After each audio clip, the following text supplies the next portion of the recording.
हरिहर्षाय नमः सरस्वत्यै नमः श्रीगुरुभ्यो नमः हरिः ओम। उद्देश्य होची आपण मन के दिगरे उत्साहित करने मन में द्विधा किंतु कृषि अधिकारी मन में द्विधा कहे जे वर्तमान रासायनिक सार व्यापक दुरुपयोग कारण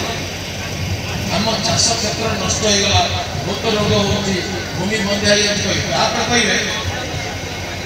बर्तमान सर्वाधिक रासायनिक सार व्यवहार होती पंजाब से मॉडल फॉलो आम नीति कम अच्छु अमुक राज्य दीटा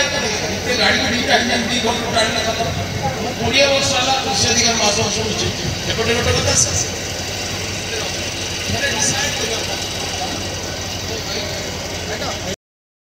आम तो किसी कुटा कुंडा किए खाएगी कहीं जब दिखाई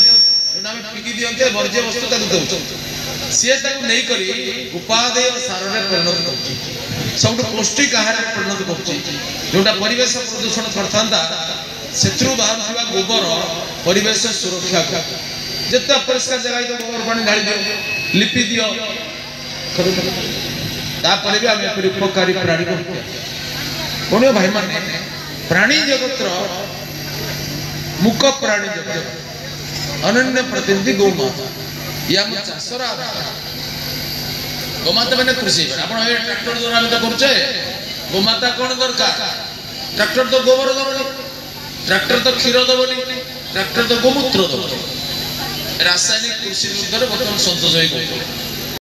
10 वर्ष समस्त दाना मिल समस्त खाइबा मिल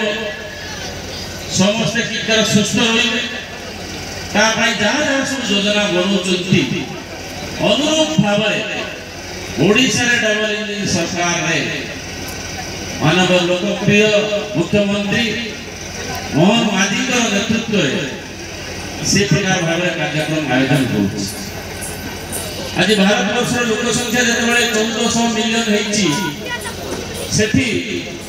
पाखापाखि 70 मिलियन टन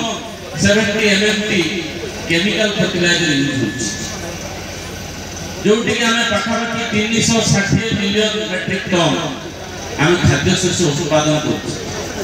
कर अर्थात प्रति केजी प्रति 150 ग्राम आम केमिकल फर्टिलाइजर यूज कर चाहे हो कि न अधिक उत्पादन करिवार आवश्यकता अधिक उत्पादन करिवार लोभ से कृषि क्षेत्र में मत्स्य संपद क्षेत्र में प्राणी संपद उत्पादन क्षेत्र में सबु आम अधिक उत्पादन चाहूँ से नाना प्रकार उपस्थित अच्छा CDPO एवं डिस्ट्रिक्ट फिशरी ऑफिसर आपण माने समस्ते मत्स्य प्राणी चाषी माने एवं विभिन्न स्टॉल ले लागिथिबा हमर समस्त मां माने भौणी माने जे माने आसिचंती समस्त को उत्साहपूर्ण अभिनंदन जणाउची शुभेच्छा जणाउची। समय आस्ते आस्ते भारत वर्ष पई कठिन होबा को जाउची एथि पई गत ए से कोन चले